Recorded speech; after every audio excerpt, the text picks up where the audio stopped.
Here's what I crocheted in March and April 2024.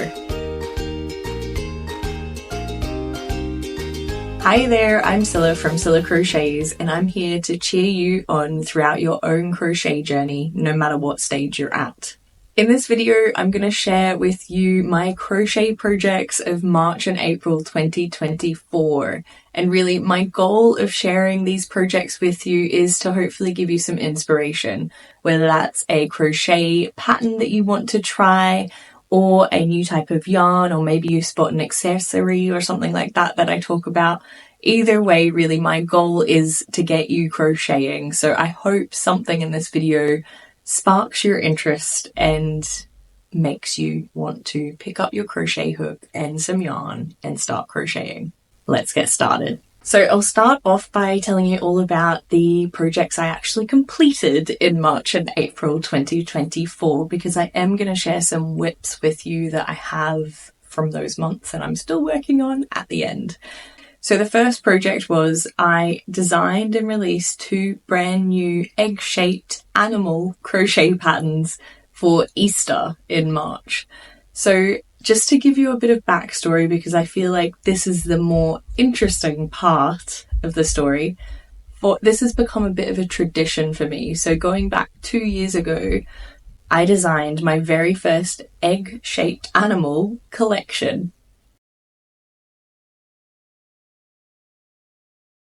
Now, I'm going to find them and I will show you them in a second.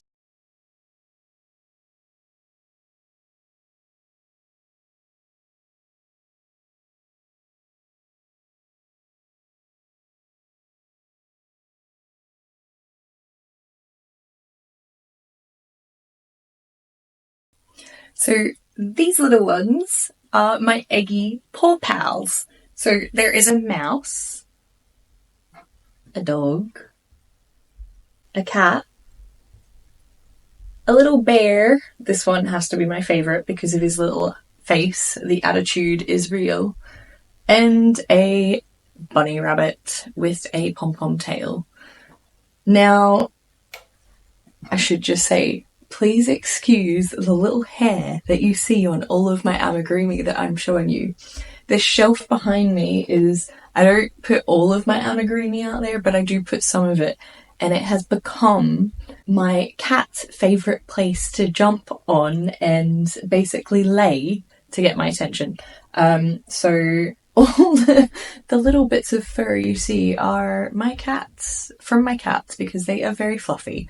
Anyway, moving on. So these 5 patterns I created, they're mostly no-sew as well, which is quite cool. So for the puppy, for example, the feet are crocheted on as you go, so is the tail, so is the ears. And, you know, a lot of them are. This one, however, like the ears are sewn on, but the rest is all no-sew. So you crochet them on as you're crocheting the body. So you do all the limbs first and then you crochet them on as you crochet the body. Anyway, these 5 were my first egg-shaped animal designs. And as I said, they were published 2 years ago. They were released as a 5-in-1 crochet pattern. So the way you'll see it on my website and you'll see it on the PDF pattern, it's just they're all in one pattern. Not as individual patterns, so you can't choose, oh, I just want the dog. I will be changing that soon, so I will be making them available as singular patterns. Just bear with me, it takes a little bit of time to go back and do that because I need to make them all again to do that. But anyway, so that was the first time I released an egg-shaped amigurumi pattern. The next year, so last year in March, I did the same thing. I released another type of egg-shaped amigurumi pattern, and I called that one the Eggy Farm Friends. So I'll go and grab those now.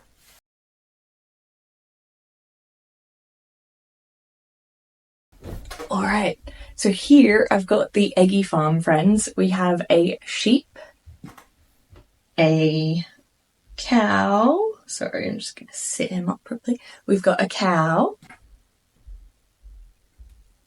a piglet, his little tail, and a hen. This is Hetty the hen. So for these, they were released as individual patterns, but this year I put them all together in an ebook, so it was cheaper if you did want to get all 4. It's what I will go and do eventually for the Eggy Paw Pals, but that is basically my way forward with the egg-shaped amigurumi. So the reason I am obviously telling you all about this is, firstly, one of the things I did was bundle these up into an ebook, and that was a project that took quite a bit of time in March.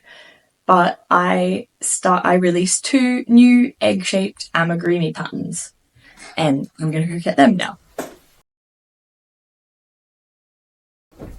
Here they are! So, one of them is, this is Percival the Phoenix, and we have Freya the unicorn. She's tiny. But anyway, those 2 make up my new egg-shaped amigurumi collection called the Eggy Mythical Mates. So I have plans to be releasing more of these next Easter, which I can't wait for because I already know what they're going to be. I'm not going to tell you that part of it yet. I'm going to keep that as a surprise, but there are definitely 3 more to come next March as part of that collection. And it is a tradition I think I'm going to keep continuing with because these are really fun to make and they're really quick as well. I will say the big difference between these 2 and the first 2 collections is the type of yarn I used. So for the Eggy Paw Pals and the Eggy Farm Friends, I used Sirdar Happy Chenille. It came in basically a box of little balls of yarn. That was really great to use, and that's why you've got, like, you'll see I've used some very wild colours for some of them, and it was just because of the yarn that I had in the box, and I was trying to utilise all the different ones, and it was a really great yarn to work with. I used a 2.5mm crochet hook as well for these ones. If you're in the US, a 2.75mm crochet hook would work absolutely fine. Now for these 2, because I'd run out of my box of Sirdar Happy Chenille and I didn't really need that many colours, and I didn't want to reuse colours that I'd used previously, I went and tried a different yarn that I have been eyeing off for quite some time that I really wanted to give it a go, and it is the Rickaroomi Nilly Nilly, which was released I think probably about within the last 6 months. Don't quote me on that, but it's a fairly new yarn out by Rico Designs. So that is what I used for these 2. Now, it didn't change my hook size. The reason Freya is so much smaller than Percival is because I was rushing to finish the pattern and I crocheted her extremely tightly. That's a tension problem. I did have both of them pattern tested though, and like by a couple of my pattern testers, and they came out really great and they didn't look really different in size or anything, but I just think this is funny. If you have a look at the back stitches, like there's the same number of rows and everything there, it's just these stitches are so much smaller than these ones. It just goes to show how much of a difference tension can make when you crochet. These 2 I finished in March 2024 and they're both available for free on my blog. So are the other ones I showed you just before. You can, get these individually. You don't have to buy them together or anything like that, or you can access them for free. So all the links I'll put below, including the links to the yarn if you want to try either of those types. Coming on to the second project I completed. So this was in April. This is the Glorious Grapefruit. It is another fruit amigurumi design. I am quite well known for my amigurumi fruit. And it is basically a larger version of the Optimal Orange, which is pretty realistic because grapefruits are usually just larger versions with a slightly different colour. of an orange. So this grapefruit, there is one big difference compared with the other fruit, and that is the yarn I used again. So because I had this orange, I didn't want it to look the same or too similar. So for all my fruit normally, except this one, I use Rico Design Creative Cotton Aran, whereas this one I used Sheepy's Callista. Now, Sheepy's Callista is a Aran weight yarn, so it's the same weight as the Rico Design Creative Cotton Aran, and it's an unmercerized cotton yarn, which basically means it's a natural yarn. It was really, really nice to work with because unmercerized yarn can be like, feel a little bit fluffier. I will say using it, it was a tiny bit harder because I did notice that it split quite easily when you crocheted, so your hook could go in between it quite easily. However, that could just be because I'm not used to using it. And also, it like that didn't turn me off using this yarn. I would 100% use it again because of the texture. It felt really nice to work with. That was just an annoying little thing that happened occasionally as I was crocheting the grapefruit, where I have to undo a few stitches and then do them again. But the main reason why I used different yarn was just to get that different colour, because I really wanted a pinky type orangey colour for the grapefruit. So it did look quite different to the orange when they sat next to each other. So this pattern is available for free on my blog. The PDF is also on Etsy and Ravelry. I'll stick the links all below.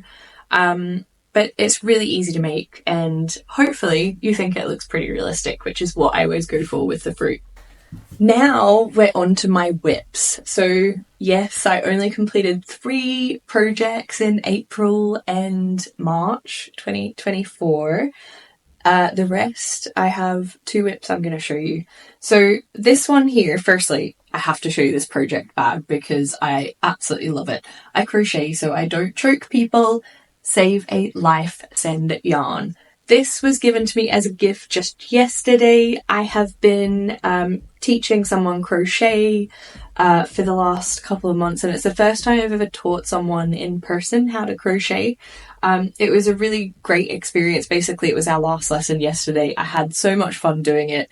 And, you know, I did it for free because it's a friend of a friend and that kind of thing. So they gave me a really thoughtful thank you gift at the end, including this yarn bag, which I love. So I'm showing it off to you. So I can't tell you where it came from or anything like that because I didn't buy it. I was given it. But anyway, my current whip, I've already put it in here, which is what I'm going to show you. So one of the whips I've been spending a lot of time working on is a new Lovey or Comforter design. So if you see Milo the monkey, there's 2 of them up there on my shelf. I am turning that pattern into a Lovey pattern. So, or a comforter. I'm not sure what you call it. I'd love to know what you do call it. Let me know in the comments below. Anyway, this is the blanky part of the Lovey. So the idea is you'll have the monkey head and arms basically sitting there like that. I won't go into too much detail about the types of stitches or yarn or anything I use for this project because otherwise I won't have anything to tell you when it's finished at the end of the month. So I will share more in the next roundup video I do on the monkey Lovey. But it's just to say it's a work in progress. It's going to hopefully be ready to go off to test my pattern testers this weekend. I've basically got all the body parts except I am currently working on the head. So that's all of the head I've done so far.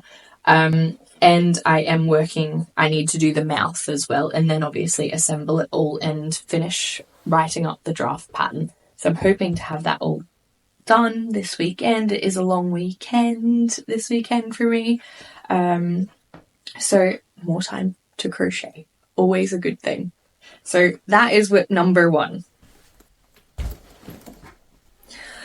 Whip number 2 is in a much larger bag that I have, filled with stuff that I really need to go through and clean out. So let me first explain. I have wanted to use a particular type of yarn for quite some time, but it's from a yarn company that's not in the UK, and I haven't been able to find any yarn stockists in the UK. Now, I have tried or thought about, looked into ordering from the company direct. However, they had a minimum order to get the free shipping, or the shipping was too expensive. To be honest, I can't really remember the situation. I just know it was not going to be cheap for me to order, as in way more than I'm willing to spend on yarn. So I haven't ordered it. But then recently I thought maybe I can find somewhere on Etsy that sells this type of yarn, and I came across Flossie's Place. So it is an Etsy store based in the UK. They sell a lot of different like chenille type yarns, which is, hint hint, a particular yarn that I have purchased. But I will put their link, the shop link, in the description. So if you're interested in the yarn I'm about to share with you, or you just want to look for another independent yarn store based in the UK, go check out that link. It's always good, you know, to support other small businesses and whatnot. So the yarn is Premier Parfait Chunky. Which a lot, here we go, I haven't opened this one yet, so it's got the label on it. So we've got Premier Parfait Chunky. Now I've been wanting to try this for a long time. It feels lovely. It does shed, but all chenille yarn does shed to an extent. But other than that, I mean, to be honest, the shedding really just happens with the magic circle. And if you really want to avoid doing that, doing the magic circle with the chenille, you can use a cotton yarn instead to do your magic circle and then change over to the chenille. It does make life easier, but I don't like to make life easy for myself, so I have been struggling with doing magic circles with this yarn. However, as I said, other than that, it's been lovely to work with, and that problem is not only, you know, that is a chenille problem, full stop. It's not a Premier Parfait Chunky problem. So I am making a Dante the Dragon with the Premier Parfait Chunky. So I've got legs and arms, ears, spikes. I'm just going to try and pull it all out. You've probably seen a reel or a short, I should say, on YouTube, where I have shown me sewing the leg onto Dante's body. But I have done quite a bit of this project already. The only bits left to do are the body patch and the wings. But let me show you. That is the original Dante. He is made in an Aran worsted weight yarn, and this is the one in Premier Parfait Chunky. So it's going to be quite a bit of difference in size. I cannot wait to show you what the squishy one looks like when it's finished. But if you like the look of Dante as is, or you want to crochet him in chunky yarn, the pattern is for free on my blog, also available as a PDF on all my online shops, etc. Anyway, I can't wait to show you what this one looks like. So that brings me to the end of all the projects I've been working on and the designs I've published in March and April 2024.